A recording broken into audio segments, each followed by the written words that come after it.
Welcome back, deep divers. Ready for another plunge into history? Always. What do we got today? Today we're diving into a chilling moment from the Cold War. January 17th, 1966. A mid-air collision over a little Spanish fishing village called Palomares. Palomares. Okay, I'm vaguely familiar. Refresh my memory, though. We're talking a U.S. B-52 bomber carrying nuclear weapons. Collides with its refueling tanker, a KC-135. Oh, wow. Right.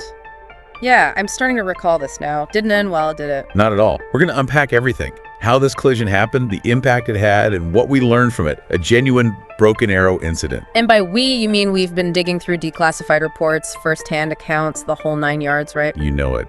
We've got news reports from the time, historical deep dives, even scientific studies about the long-term fallout. Literal fallout, you mean? Oh, very much so. That's a huge part of this story. This is going to be a heavy one. It is. But it's also a story about how safety protocols evolved, how we, hopefully, learn from a near-miss catastrophe. All right, so let's get into it. What was the context here? Cold War, peak tensions.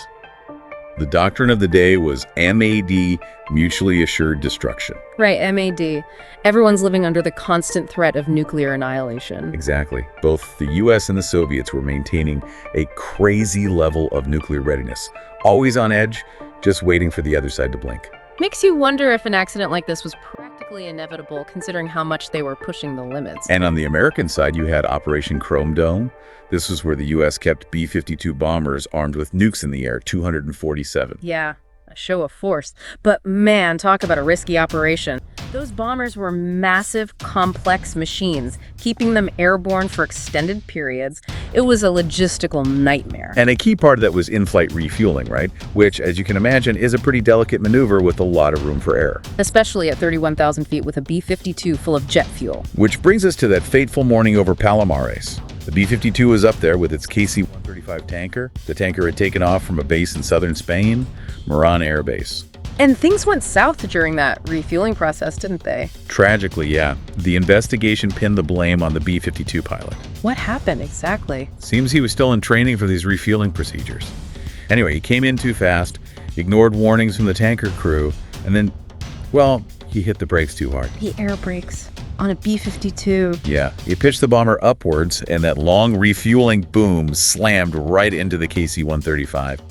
Instantaneous explosion. Oh man, devastating. All 4 crew members on the tanker are killed. 3 of the 7 on the B-52 died as well. The other 4 managed to eject. So we've got a mid-air collision, a massive fireball, and we haven't even gotten to the nuclear bombs yet. Right, because this B-52 was carrying 4 Mk-28 thermonuclear bombs. Later, they were redesignated B-28s. And these things packed a serious punch, right? Oh, absolutely. We're talking yield anywhere from 70 kilotons to almost 1.5 megatons of TNT. Just for context, the bomb that leveled Hiroshima was around 15 kilotons. So each of these bombs was many times more powerful. Thankfully, you said they weren't armed, right? Correct. They weren't armed. No nuclear detonation. That's the one bit of good news in this whole mess. But it wasn't all good news, was it? There's still the matter of radioactive material. Right, and that's where things get really complicated. You see, while the bombs themselves didn't detonate like nukes, the conventional explosives inside 2 of them did go off on impact. So you had plutonium, which is incredibly dangerous, scattered across the landscape. Exactly, it was a total mess. As the B-52 broke apart, those bombs were falling from the sky. Where did they end up? It's chaotic. 2 of them, the parachutes failed completely. They basically plummeted straight down. Oh, man. Another one, the parachute only partially deployed. So it came down hard, but not as fast as the first 2. And the fourth? The 4th one. The parachute worked perfectly. It landed in the Mediterranean Sea, about 5 miles offshore. 5 miles offshore. That's going to be a tricky recovery. Incredibly tricky. But we'll get to that. Let's focus on the 3 that landed on land first. One landed near the beach, pretty much intact. That's something, at least. Another hit a cemetery. That one's conventional explosives detonated. The 3rd one, it landed in a tomato field or a dry riverbed. Accounts differ on the exact spot, and it also had a non-nuclear detonation, though some reports suggest they were able to recover some parts of it relatively intact. Okay, so 3 bombs down, 1 to go. And you mentioned earlier that a fisherman played a key role. This is an incredible story. Francisco Simo Orts, nicknamed Paco de la Bomba, was out fishing that day. And he saw the bomb fall. He did. And his account of where it hit the water turned out to be absolutely crucial to the search and recovery operation. I can imagine. Finding a needle in a haystack doesn't even begin to describe that search. And meanwhile, back in Palomares, things were just as chaotic. Imagine this. Debris raining down. A giant fireball in the sky. I mean, just witnessing that would be traumatic enough. Absolutely. And to top it off, a chunk of the B-52 wreckage crashed right into the schoolyard. Thankfully, the school was empty, right? It was. And miraculously, no one on the ground was killed. But the military response was swift. They locked down the area immediately. Understandably so. Nuclear weapons loose is not a situation you want to mess around with. Not at all. And thankfully, they located 3 of the bombs really quickly. Within a day, they had them. Okay. But what about that 4th bomb, the one in the Mediterranean? That must have been a logistical nightmare to recover. It was. We're talking an 80-day operation, the biggest underwater search ever conducted at that point. 33 U.S. Navy vessels involved. 80 days! That's more than 2 months. How on earth did they find it? A combination of technology and good old-fashioned human observation.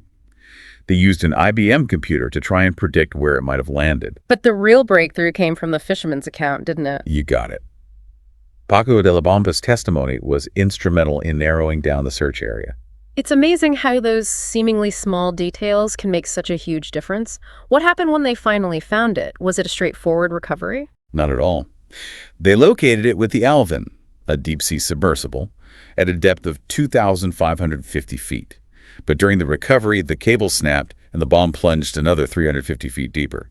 Then an unmanned recovery vehicle got tangled in the parachute. Oh, wow. Talk about a stressful situation. So what happened? Were they ever able to recover it? They did, thankfully. On April 7th, almost 3 months after the collision, they finally brought that 4th bomb up. So with all 4 bombs recovered, what happened next? Did they just pack up and leave? Definitely not. Remember those 2 bombs that had those non-nuclear detonations? That meant plutonium contamination. A massive cleanup operation was needed. How massive were we talking? Over 1,600 personnel, both military and civilian, working for 3 months straight. And what did that cleanup involve? Geiger counters everywhere, for starters. They found hotspots with radiation levels way above safe limits. They ended up removing over 6,000 barrels of contaminated soil. That's over 5 acres worth. They shipped it all back to the Savannah River plant in South Carolina for disposal. And the crops. Didn't you mention something about contaminated crops? Right. They had to deal with tomatoes, beans, cabbage. Yeah. Some were burned, others plowed back into the ground. I imagine there were concerns about whether they did a thorough enough job. Really? Especially with something as long-lived as plutonium contamination. There were, and rightly so. We'll get into the long-term impacts later, but first, let's talk about the immediate reaction. This was a huge international incident. And it happened during the Franco regime in Spain, adding another layer of complexity to the situation. Definitely. Initially, there was a lot of silence. The U.S. Air Force and the Spanish government, they weren't exactly forthcoming with information. Then, naturally, that led to a lot of speculation. Exactly. And then you had Radio Moscow, the Soviet propaganda machine, going into overdrive. They were broadcasting all sorts of scary stories about death rain and widespread contamination. Classic Cold War move, capitalizing on a crisis to sow fear and distrust. Exactly. So the U.S. and Spain, they're trying to manage this situation, downplaying the severity, restricting press access.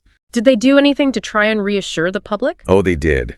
So the Spanish Minister of Tourism and the U.S. ambassador, they staged a very public swim at a nearby beach just to show everyone the water was safe. No need to worry. A swim? Seriously? That's almost comical in a dark sort of way. It does highlight the competing pressures. You've got potential public health risks on one hand, and then the Spanish economy heavily reliant on tourism on the other. Right. Talk about a PR nightmare. Yeah. So despite the initial cleanup and the PR stunts, there were lingering issues, weren't there? Oh, absolutely. The non-nuclear detonations, they spread plutonium over a wide area. Estimates vary, but we're talking anywhere from 0.77 square miles to 2.5 square kilometers. 500 acres of land potentially contaminated with plutonium? That's a lot. And it wasn't just surface contamination. In 2004, they found even more plutonium in areas they thought were clean. You're kidding. So decades later, they were still finding this stuff. And it gets worse. In 2006, they found elevated radiation levels in wildlife, snails specifically. This suggested that the contamination had spread underground across an area of about 50,000 square meters. Wow. And then, in 2008, they dug up those trenches filled with radioactive soil. Talk about adding insult to injury. Right. And remember, plutonium has a ridiculously long half-life. We're talking 24,000 years. So basically, this contamination is going to be around for generations to come. And as it decays, it turns into other radioactive elements, like americium. That's a long-term problem. As of 2024, they estimate that around 50,000 cubic meters of land in Palomares are still contaminated. A legacy that just won't quit. And of course, there's the impact on the people who lived in Palomares. The U.S. and Spain set up annual health checkups for the residents, about 1,500 people. And what did those checkups reveal? The U.S. Air Force insists that there's no clear evidence of serious health problems linked to the accident. But I'm guessing people were skeptical. Very much so. Critics point out that there hasn't been a comprehensive, independent study of the long-term health effects. There were anxieties about cancer, genetic mutations. All understandable concerns. Absolutely. There were even rumors of increased cancer deaths and leukemia in children right after the accident, though those were never confirmed. So a lot of fear and uncertainty, but no clear answers. What about the plutonium they found in some residents? They found trace amounts in about 5% of the people tested. In the official line. Not dangerous.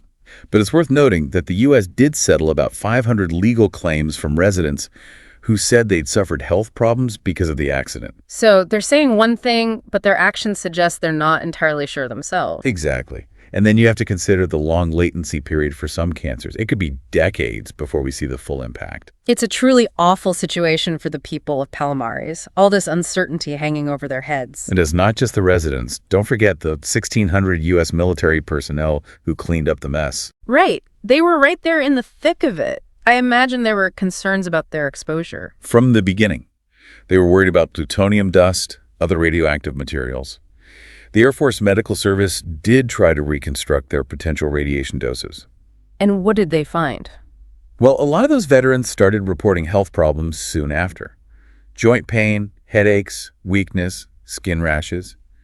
Later, some developed more serious conditions: testicular cancer, rare lung, and lymph node cancers. All consistent with radiation exposure. And studies have found plutonium in a significant number of those veterans. So what happened? Did they get the care they needed? It's been a long fight for recognition. Initially, the VA denied a lot of their claims, saying there wasn't enough proof their problems were linked to Palomares. Because that's just wrong. It led to a class action lawsuit, veterans alleging the government was downplaying their exposure to deny them benefits. Makes you wonder how many other veterans of these sorts of incidents are out there struggling to get the help they deserve. And this wasn't an isolated incident. Remember those Broken Arrow incidents we talked about at the beginning? Right. This wasn't the only time the U.S. had a nuclear mishap. Exactly. But in recent years, there's been some progress. The PACT Act of 2022 specifically included Palomares as a presumptive location for radiation exposure. So at least some of those veterans are finally getting the recognition and care they deserve. It's a step in the right direction. Oh. Okay, let's shift gears a bit. What about the diplomatic fallout from all this? Oh, I'm sure that was a whole other can of worms. Understatement of the year. Remember, this was Franco's Spain, and their main concern: getting the area cleaned up before tourist season started. Economics over everything, eh? Pretty much. There was tension, secrecy. In 2015, the U.S. and Spain agreed to work together on further cleanup. The U.S. even promised to ship more contaminated soil back to America. That's promising. But in 2018, the U.S. backtracked, said they weren't bound by that agreement. More tension, more frustration from the Spanish. Wow. Not a good look for the U.S. And to top it off, they've been haggling over the cleanup costs, which are estimated to be around 640 million euros. So even in 2023, Palomares was still a point of contention between the U.S. and Spain. It just goes to show how these things can have ripple effects that last for decades. Absolutely.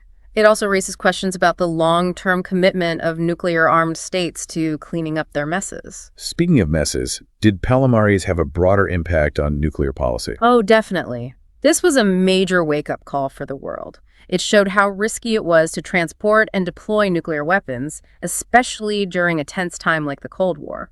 What were some of the concrete changes? Well, Spain banned all flights carrying nuclear weapons over its airspace. Makes sense. Not taking any chances after that. Exactly. And then there's Operation Chrome Dome. Remember, that was the 247 airborne alert with the B-52s. Yeah. Well, Palomares, along with a similar incident at Thule Air Base in Greenland a couple of years later, played a big part in shutting that operation down. Too risky, they decided. So Palomares pushed the U.S. to rethink its nuclear strategy. Not just the US, the whole world. It became a symbol of the potential dangers of nuclear weapons, even when they weren't being used in war. And it led to some serious safety improvements, didn't it? Absolutely. Palomares and that Thule incident, they triggered a second renaissance of safety advancement, as some experts call it. A guy named Karl Walski, he was Assistant Secretary of Defense for Atomic Energy at the time, he led the charge. And what did you do? He introduced what are now known as the Walski criteria.